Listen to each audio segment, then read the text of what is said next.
네, 저희가 지금 계속 주일마다 또 이 설교 시간에 마음을 지킨다는 것에 대해서 계속 함께 나누고 있습니다.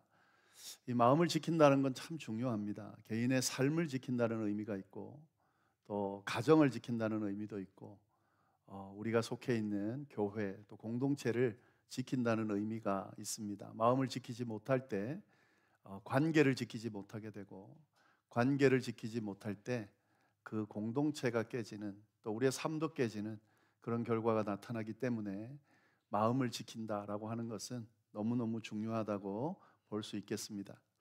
저희가 지난 주에는 예수님의 마음을 품으라라는 주제로 빌립보서 2장 5절 말씀을 가지고 함께 말씀을 나눴습니다.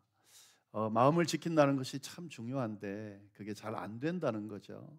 그래서 이 마음을 지키기 힘든 이유를 우리가 함께 나누었습니다. 그것은 이미 마음이 부패되어 있기 때문이다. 죄로 인해서 망가져 있기 때문이다 라는 거죠.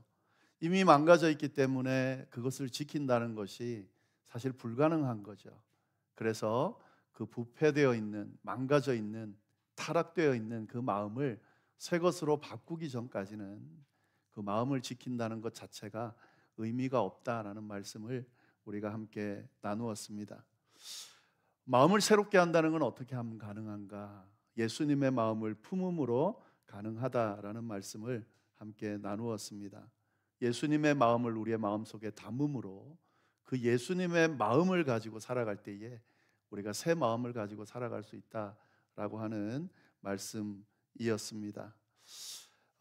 그러면 지난주에 말씀드린 것처럼 그 예수님의 마음은 어떤 마음인가 하는 거죠. 우리가 예수님의 마음을 품어야 한다면 우리가 품어야 할 예수님의 마음은 어떤 것인가? 오늘 본문 말씀, 지난주 본문 말씀을 그대로 가지고 말씀을 좀 더 구체적으로 우리가 살펴보도록 하겠습니다. 예수님의 마음은, 이 본문을 통해서 나타나는 예수님의 마음은 세 가지로 볼 수가 있습니다. 그 첫 번째가 뭐냐면 겸손의 마음입니다. 우리가 품어야 될 예수님의 마음은 뭐냐면 겸손의 마음이다 하는 거죠. 6절, 7절 말씀을 보시면 예수님의 마음 모습을 이렇게 표현하고 있습니다. 그는 근본 하나님의 본체시나 하나님과 동등됨을 취할 것으로 여기지 아니하시고 오히려 자기를 비워 종의 형체를 가지사 사람들과 같이 되셨다. 여기서 우리가 좀 주목해 볼 부분은요, 7절 말씀에 오히려 자기를 비웠다. 이게 이제 예수님의 모습이라는 건데요. 예수님의 마음은 어떤 마음이냐면 자신을 비우는 마음입니다. 자기를 비워. 여기서 비우다라는 말은 헬라어 원문으로 하면 완전히 내놓는 것을 의미하는데요. 그렇다면 자신을 비운다라고 하는 것은 완전히 자신의 것을 내어놓는다, 내려놓는다 하는 의미로 볼 수 있겠습니다. 그래서 예수님의 마음은 뭐냐? 자신의 것을 내려놓을 줄 아는 마음이다. 우리가 이렇게 이해할 수 있겠습니다. 인류를 구원하시기 위해서 예수님께서 이 세상으로 오실 때에 그는 자신의 신분인 하나님의 아들이라고 하는 그 신분을 내려놓으셨습니다. 그리고 오셔서 자기의 권리, 권세를 주장하지 않으시고 자신을 비움으로 인류 구원의 사역을 감당해 주셨습니다. 이것이 예수님의 모습이고 마음입니다. 우리가 예수님의 마음을 품는다는 것은 바로 이 마음을 품는 거죠. 목적을 이루기 위해서 자신을 비울 줄 아는, 자신의 마음을 내놓을 줄 아는 것이 바로 예수님의 마음이고 이 예수님의 마음을 품고자 하는 사람들이 품어야 되는 마음이다 하는 거죠. 자, 그러면 자기를 비운다는 마음은 어떤 마음인가? 겸손의 마음을 이야기하는 거죠. 사실 겸손이라는 것이 그런 의미잖아요. 자기를 내어놓고 자기를 비울 줄 아는 것, 이것이 겸손입니다. 그래서 예수님의 마음을 품는다는 것은 결국 겸손의 마음을 품는 것이다 라고 말할 수 있겠습니다. 그리스도인으로서 예수님의 마음을 품고 싶다면 겸손의 마음을 품으실 수 있어야 됩니다. 그것이 바로 예수님의 마음이기 때문에 그렇습니다. 그리스도인이라고 하면서 겸손하지 못하다, 그리스도인이면서 교회를 다니면서 마음속에 겸손함이 없다. 그것은 예수님의 마음을 품은 자가 아닙니다. 진정한 그리스도인의 모습이 아닙니다. 내가 그리스도인이다. 진짜 진정한 그리스도인으로 살아가고 싶다. 늘 염두에 두셔야 됩니다. 겸손의 마음, 예수님의 그 마음을 내가 품고 살아야겠다. 하나님 앞에 기도할 때도 그 기도를 많이 드리셔야 됩니다. 주여 저에게 주님께서 품으셨던 그 겸손의 마음을 제게도 허락해 주옵소서. 이렇게 기도할 수 있어야 하겠습니다.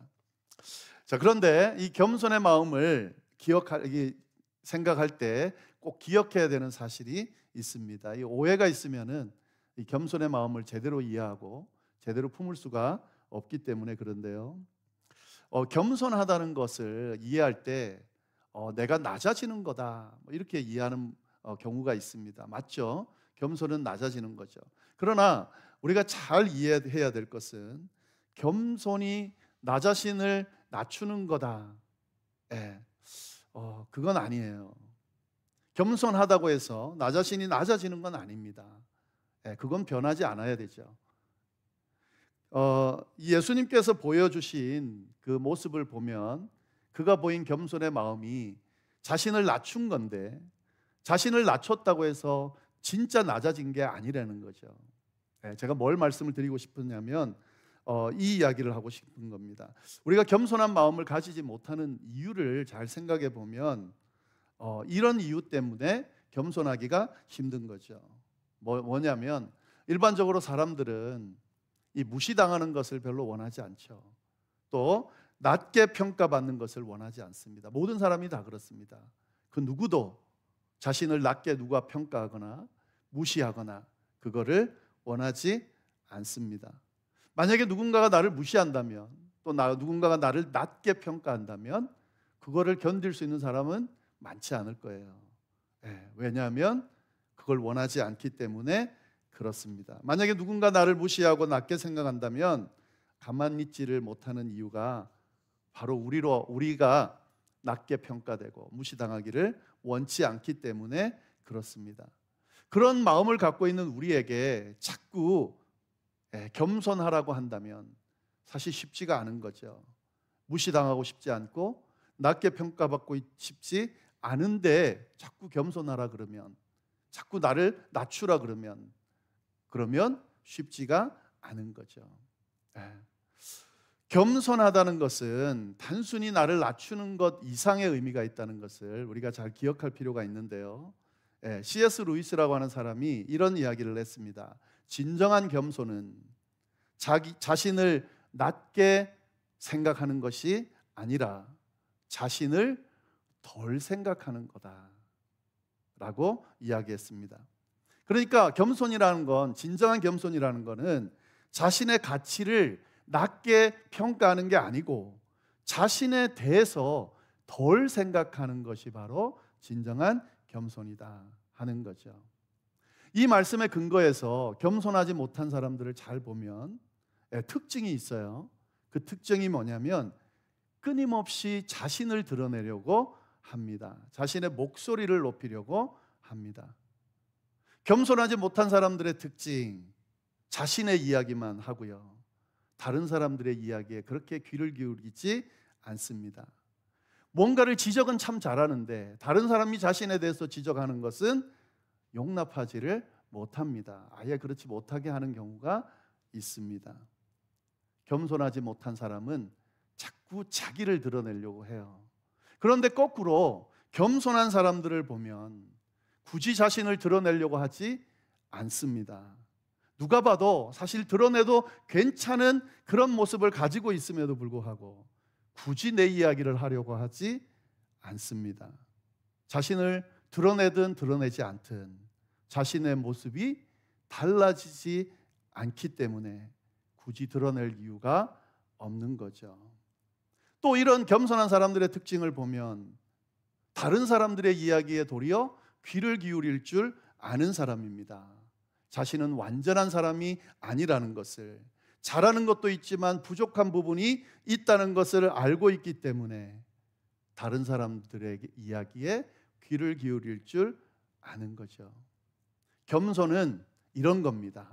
자기 자신을 드러내려 하지 않고 자기 자신을 있는 그대로 평가하면서 잘하는 것이 있다면 그대로 잘하는 것으로 붙들고 있는 거죠. 누가 뭐라고 하든 상관없는 거죠. 부족한 것이 있다면 고치면 되는 거고.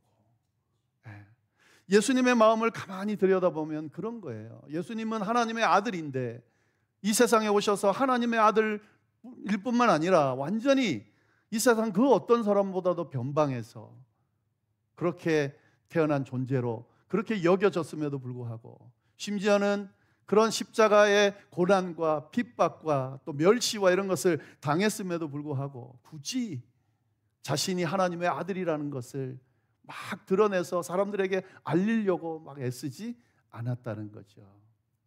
왜냐하면 알리거나 안 알리거나 그가 하나님의 아들이라는 건 변함이 없고 지금 이 땅에 오신 이유는 인류를 구원하기 위해 십자가를 져야 되는 그 중요한 목적이 있기 때문에 그 일을 감당하기 위해서 그냥 묵묵히 겸손하게 그 길을 걸어가셨다 하는 거죠. 예수님의 마음을 품는다는 것은 바로 이런 마음을 품는다는 것을 의미합니다. 중요한 것을 위해서 또 꼭 이루어야 하는 것을 위해서 내가 걸어가야 되는 그 길을 이루기 위해서 보다 큰 것을 이루기 위해서 내 삶을, 내 가정을, 내 교회를, 내 공동체를 유지하기 위해서 지키기 위해서 나를 드러내지 않고 낮추려고 하는 나를 숨기려고 하는 나를 굳이 드러내려고 애쓰지 않는 그런 마음을 가졌을 때 그때 진정한 그리스도의 마음을 가진 겸손한 마음을 가진 그런 모습이다라는 거죠. 오늘 말씀이 그것을 분명히 알려주고 있고 우리가 품어야 될 마음은 바로 이 겸손의 마음이다라는 사실을 우리가 잘 기억할 수 있기를 바랍니다. 네, 두 번째 우리가 품어야 될 예수님의 마음은 어떤 마음이냐면 섬김의 마음이다 하는 거죠. 7절, 8절 말씀을 쭉 보시면은요. 오히려 자기를 비워 이 뒤에 뭐라고 되어 있냐면 종의 형체를 가지사 사람들과 같이 되셨다. 사람의 모양으로 나타나사 자기를 낮추시고 죽기까지 복종하셨으니 곧 십자가에 죽으셨다. 예수님의 마음은 어떤 마음인가? 종의 형체를 가진 마음이다라는 거죠. 예수님은 자신을 내어놓고 비우기만 한 것이 아니라요, 아예 종의 형체를 가졌다 하는 거죠. 예수님이 종의 형체를 가졌다는 말은 무슨 말일까요? 예수님이 종의 자리에 섰다는 거고 예수님이 종처럼 행동했다 하는 말인데 이 종이 갖고 있는 특징이 뭡니까? 종은 섬기는 사람이죠. 그러니까 예수님이 종처럼 종의 형체를 가졌다는 것은 뭐냐면 섬기는 모습을 가졌다, 섬기는 모습을 드러냈다 하는 거죠. 예수님은 하나님의 아들입니다. 그렇기 때문에 권세를 가지고 있습니다. 존경받고 대접받고 도리어 섬김을 받아야 될 위치에 있는 존재입니다. 그러나 구원 사역을 이루기 위해서, 더 큰 일을 이루기 위해서 그는 그의 그 권세를 행사하지 않으시고 도리어 종의 위치에서 섬김을 감당하셨다 하는 거죠. 섬김으로 구원을 이루셨다. 여러분, 이 원리를 좀 잘 기억하시기를 바랍니다. 구원을 이루는 과정은 철저한 예수님의 섬김의 과정을 통해서 이루어졌다 하는 거죠. 개인의 삶을 세우는 것, 가정을 세우는 것, 교회를 세우는 것, 이 세상을 세우는 것, 이 위대한 일들은 권력을 가지고 있는 사람들이 그 권력을 휘둘러서 마구잡이로 막 이렇게 억지로 만들어내서 이루어지는 것이 아니라고 하는 사실을 우리가 기억할 필요가 있습니다. 마더 테레사가 이런 이야기를 했습니다. 위대한 일은 큰 힘에서 나오는 것이 아니라 작은 섬김에서 나옵니다.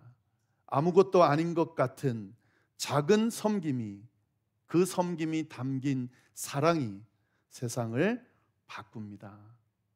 마더 테레사는 이 예수님의 마음을 품고 있던 사람입니다. 섬김으로 인류를 구원하는 이 위대한 일을 하신 그 주님의 발자취를 따라 작은 섬김을 통해 자기에게 주어진 수많은 사람들을 섬기며 살다가 하나님께서 너무너무 귀하게 여기시는 그런 인정받는 일꾼으로 평가받으면서 이 세상을 떠난 사람이 바로 마더 테레사죠. 마찬가지입니다. 예수님의 마음을 품겠다는 사람은 이 섬김의 마음을 품을 수 있는 사람이어야 된다 하는 거죠. 섬김으로 바꿀 수 있습니다. 섬길 때 바꿀 수 있습니다. 섬겨야 바꿀 수 있습니다. 그런데 한 가지 기억해야 되는 것이 있습니다. 주님이 이 섬김의 마음을 가지고 그 섬김의 행동들을 할 때에 그가 어떤 마음으로 했냐 하는 거죠. 히브리서 12장 2절에 보면 이런 말씀이 있어요. 믿음의 주요 또 온전케 하시는 예수인 예수를 바라보자. 그는 그 앞에 있는 기쁨을 위하여 십자가를 참으사 부끄러움을 개의치 아니하시더니 하나님 보좌 우편에 앉으셨느니라. 주님께서 이 섬김의 길을 갈 때에 어떤 마음을 가지셨냐면 기쁨을 위하여, 기쁨을 얻기 위하여 이 섬김의 길을 가셨다라고 분명히 이야기하고 있습니다. 주님께서 이 섬김의 과정을, 인류를 섬기는 이 과정을 통해서 이루고자 했던 건 뭐냐면 인류의 구원인 거죠. 그리고 그 인류가 구원되어지는 그 역사가 일어나면 누가 가장 기쁠까요? 예수님이 기쁜 거죠. 하나님도 기쁘시고 구원받은 모든 백성들도 기쁠 거고, 그리고 그 섬김의 길을 걸어가신 예수님도 기쁠 거다라는 사실을 잘 알았기 때문에 그는 기꺼이 이 섬김의 길을 걸어가신 거죠. 예수님의 마음을 품고자 하는 자들은 예수님이 품으신 섬김의 마음을 품을 수 있어야 되는데 이것까지 품으실 수 있어야 됩니다. 그 섬김의 길이야말로 인생을 가장 기쁘게 만드는, 우리의 마음을 가장 기쁘게 만드는, 하나님께서 가장 기뻐하시는 길이라는 사실을 기억하면서 그 섬김에 마음을 품고 섬길 수 있어야 된다 하는 사실이죠. 교회를 섬기면서 또 여러 가지 하나님의 일을 할 때에 정말 열심히, 누가 봐도 참 열심히 하는 사람들을 보면 다 기본적으로 섬기는 마음을 가지고 있다는 것을 발견하게 되고, 그 섬김이 기쁘기 때문에 능히 감당하고 있다는 것을 우리가 많이 보게 됩니다. 교회 일은, 하나님의 일은 섬기는 마음을 갖고 있는 자들이 하는 거고요. 그리고 그 섬김의 마음을 기쁨으로 승화시킬 수 있는 사람이 감당할 수 있는 거라는 사실을 우리가 기억하면서 혹시 이 자리에 주님을 섬기는 모습으로 섬김의 일을 감당하는 사람들이 있다면 이 마음을 가질 수 있기를 간절히 바랍니다. 그리고 이 마음을 가지고 능히 감당할 수 있기를. 그러면 그 섬김의 과정이 여러분 자신에게 기쁨이 될 뿐만 아니라 이것 때문에 우리 주변이, 또 이 세상이, 그리고 하나님이 기뻐하시게 될 거다라는 사실 꼭 기억할 수 있기를 바랍니다. 세 번째, 우리가 품어야 될 예수님의 마음은 순종의 마음입니다. 빌립보서 2장 8절 말씀 보시면 이렇게 말씀하고 계시죠. 사람의 모양으로 나타나사 자기를 낮추시고 죽기까지 복종하셨으니 곧 십자가에 죽으심이라. 예수님께서 이 십자가 사역을 감당하면서 보여주셨던 모습 중에 하나는 죽기까지 순종하셨다는 거죠. 복종하셨다는 거죠. 누구에게요? 하나님에게. 그러니까 예수님의 마음은 어떤 마음이냐면 하나님의 뜻에 완전히 순종하는 마음입니다. 십자가의 길을 걸어가면서 예수님이 너무 잘 알고 계셨던 것은 이것이 고통의 길이라는 것을, 내가 감당하기 쉽지 않다는 것을 알고 계셨습니다. 그래서 오죽했으면 기도할 때에 주여 이 길을, 이 잔을 내게서 옮겨달라고 그렇게 기도했겠습니까? 그러나 그런 상황에서도 주님은 어떤 마음을 가지셨냐면 내 원대로 마옵시고 아버지의 원대로 하옵소서. 이게 바로 예수님의 마음이라는 거죠. 우리의 생각이나 우리의 뜻이 아니라 하나님의 뜻, 하나님의 생각, 하나님의 길을 쫓아갈 줄 아는 사람, 그 예수님의 마음을 품은 사람이 바로 온전한 예수님의 마음을 품은 사람이다 라는 사실, 오늘 말씀이 우리에게 분명하게 이야기해 주고 있습니다. 하나님의 뜻이 뭐냐? 그 뜻을 순종하는 것, 그것이 그리스도인이 예수님의 마음을 품고 걸어가는 길이라는 것을 다 기억할 수 있기를 바랍니다.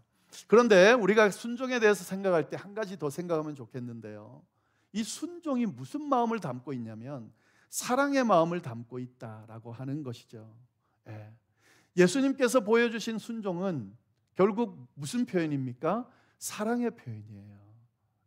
그냥 맹목적으로 하나님이 원하시니까 내가 하기 싫어도 해야지, 그렇게 억지로 걸어가신 것이 아니라 내가 너무너무 사랑하는 하나님께서 이 길을 걸어가기를 원하시기 때문에, 그 사랑하는 하나님 때문에 내가 이 길을 걸어간다, 그렇게 십자가의 길을 걸어가신 것이 바로 예수님의 마음이라는 거죠. 또한 인류를 향한 사랑의 마음이 이 십자가의 길을 걸어가게끔 만들었다는 거죠. 그가 이 순종을 할 수 있었던 이유는 인류를 구원하기를 원하시는 하나님의 그 사랑의 마음이 예수님에게도 있었기 때문에 인류를 사랑하는 그 마음을 가지고 이 순종의 길을 걸어갈 수 있었다 하는 거죠. 우리가 하나님을 얼마나 사랑하느냐, 우리의 순종의 모습을 통해서 드러나게 되어 있습니다. 내가 하나님을 사랑하고 진짜 하나님을 제대로 믿고 이 하나님의 뜻 안에서 내가 살아가고 있다, 그런 그리스도인이다라고 생각한다면 이 모습이 당연히 드러나야 되는 것은 순종함으로 드러나야 되고요. 그리고 그 순종함은 내가 주님을 사랑하는 만큼, 또 그 주님께서 사랑하는 이 인류를 사랑하는 만큼 드러나게 되어 있다라는 사실을 말씀이 우리에게 이야기해 주고 있습니다. 주님의 뜻을 따르는 이 순종의 마음을 품어야 되는데, 이 마음을 품기 위해서 이 사랑의 마음이 담겨 있어야 된다라는 사실 잘 이해하면서 이 주님의 마음을 다 품으실 수 있기를 간절히 바랍니다. 예수님의 이 세 가지의 마음, 우리에게 보여주신 이 마음이 내 마음 속에 충만히 거하게 되면 예수님께서 걸어가신 그 십자가의 길, 고난의 길을 능히 감당할 뿐만 아니라 최종 종착점에 어떤 결론이 나타나냐면 9절 말씀부터 11절까지의 말씀입니다. 이러므로 하나님이 그를 지극히 높여 모든 이름 위에 뛰어난 이름을 주사 하늘에 있는 자들과 땅에 있는 자들과 땅 아래에 있는 자들로 모든 무릎을 예수의 이름에 꿇게 하시고 모든 입으로 예수 그리스도를 주라 시인하여 하나님 아버지께 영광을 돌리게 하셨느니라. 하나님께 영광이 되고 결국 또 당신 자신도 영광의 자리에 앉게 되는 그런 엄청난 축복을 받게 된다는 거죠. 예수님의 마음을 품고 살아갈 때에 이 주님이 얻은 이 놀라운 열매들이 우리의 삶 가운데도 넘칠 거라고 이 성경 말씀이 우리에게 이야기하고 있습니다. 이런 축복된 길을, 이 예수님의 마음을 품은 이 길을 다 걸어갈 수 있기를, 그리고 주님께서 받으신 그 넘치는 축복들을 우리 모두도 넉넉하게 받을 수 있기를 간절히 바랍니다. 기도하겠습니다. 하나님 아버지, 참으로 감사합니다. 귀한 말씀으로 우리의 마음을 추스려 주시고 다시 붙들어 주셔서 감사합니다. 주님께서 보여주신 그 마음을 우리의 마음 속에 품고 우리에게 주어진 삶을 잘 살아갈 수 있도록, 그래서 주님께서 얻으신 그 놀라운 영광과 축복을 우리도 다 받아 누릴 수 있게 되도록 주여 인도하여 주옵소서. 하나님께서 함께하여 주셔야 이 주님의 마음을 품고 유지할 수 있고 그 마음 안에서 살아갈 수 있습니다. 주여, 저희는 참으로 연약하고 부족한 자들이오니 주께서 함께하여 주셔서 이 주님의 마음이 떠나지 않도록 주님의 마음 안에서 우리가 삶을 살아갈 수 있도록 주여 역사하여 주옵소서. 감사하며 예수님의 이름으로 기도드립니다. 아멘.